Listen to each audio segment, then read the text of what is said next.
जैसलमेर से बड़ी खबर, जहां पूर्व डिप्टी सीएम सचिन पायलट आज मीडिया से रूबरू हुए और एसआई भर्ती परीक्षा रद्द करने के मामले पर बड़ा बयान दिया। पायलट ने कहा कि प्रदेश की भाजपा सरकार का रुख इस मुद्दे पर एकदम स्पष्ट नहीं है। कभी कहते हैं कमेटी बना दी, कभी कहते हैं समिति बना दी, लेकिन असल में कोई ठोस कदम नहीं उठाया गया है। पायलट ने आरोप लगाया कि सरकार खुद बोलती कुछ है और कोर्ट में हल्फनामा कुछ और देती है, जिससे पूरा कंफ्यूजन पैदा हुआ है और इसका खामियाजा उन युवाओं को भुगतना पड़ रहा है जो इस परीक्षा में सफल और असफल रहे। उन्होंने सरकार को सलाह देते हुए कहा कि तुरंत प्रभाव से स्पष्ट निर्णय लेना चाहिए ताकि युवाओं का भविष्य अधर में न लटके। पायलट ने यह भी दोहराया कि यह समस्या केवल एक परीक्षा की नहीं है, बल्कि पूरा इकोसिस्टम आरपीएससी के जरिए भ्रष्टाचार से प्रभावित है। उन्होंने कहा कि कोर्ट ने भी यह स्पष्ट किया है कि वहां खुलेआम भ्रष्टाचार हो रहा है, जिससे सदस्यों की नियुक्ति और कार्यप्रणाली पर सवाल खड़े होते हैं।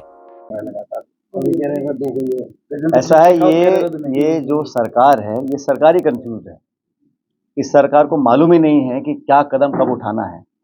इतने लंबे समय से ये जो कंट्रोवर्सी चल रही थी, इसका समाधान ढूंढने के लिए सरकार ने कोई कोशिश नहीं करी।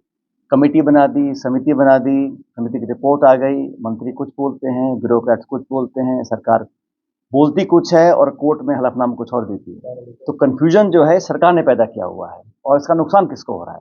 उन सब लोगों को हो रहा है जिन्होंने परीक्षा दी, जो असफल रहे, सफल भी रहे, नौकरी पर लग गए। अब कोर्ट का जो आदेश आया है उसमें भी कंफ्यूजन है। सरकार को तुरंत प्रभाव से इस पर अपना निर्णय स्पष्ट करना चाहिए। और मैंने पहले भी कहा और आज फिर कह रहा हूँ कि जितनी भी समस्याएं हैं सिर्फ एक परीक्षा एक भर्ती की नहीं है।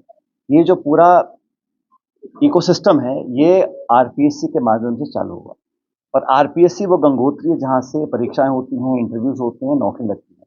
अगर वहाँ पर जैसा कोर्ट ने कहा और लिखित में आदेश दिया है कि वहाँ पर अगर सरेआम भ्रष्टाचार हो रहा है और लोग जेलों में जा रहे हैं, तो उन मेंबर्स की नियुक्ति, उनकी कार्यप्रणाली, उस सब पर संदेह होता है। और जनता के मन में अगर अविश्वास पैदा होगा, इससे बड़ा हमारे लिए खतरा कोई नहीं हो सकता।